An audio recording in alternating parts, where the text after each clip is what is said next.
Be growing it right in this greenhouse? Yes, here's we have broccoli, cauliflower, all kinds of kales, cabbages, celeries, 6 different kinds of lettuce.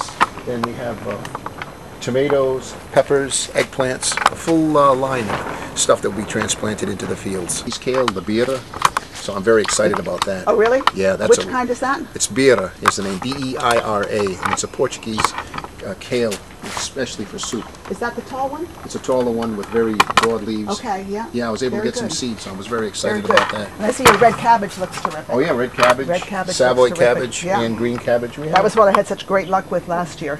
But this, within another week and a half, these will all be ready to go outside when they, when it's safe to plant. Yeah.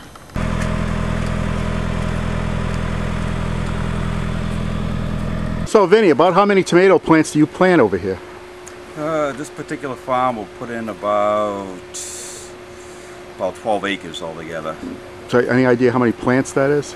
I'd say about 10,000 plants. 10,000 tomato plants, yeah. I noticed you've got different kinds of coverings out there. There was one like a hoop, was white with holes in it. What's that? Actually, those are tomatoes. We're experimenting. We're doing tomatoes on the raised beds with the white plastic, perforated white plastic, and then also we're doing it with the remade, the sheets that go right across the whole field. They're 50 by 1,000 foot sheets, and then we're trying with the white plastic, covers each individual row. So we're trying to see what's a little bit earlier. As far as the labor cost, it was easy to do the big sheets going across the top of all the fields. Why is there holes in some of it? They let the air in. That's the plastic. Oh, let the air in. The air in, so it doesn't get too hot, and that's why we're using the white plastic. And also there's a section out there you'll see with the clear plastic with the holes.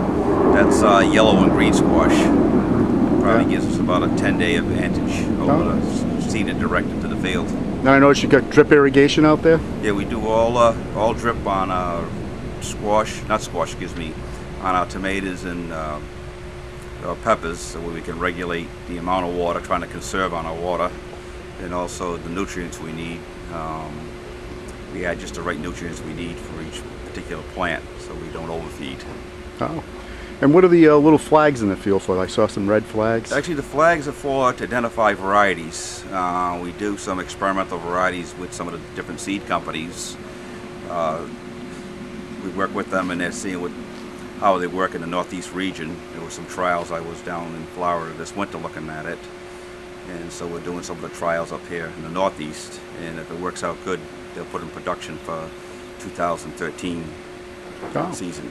So those tomatoes that are under the plastic, when do you expect to pick those?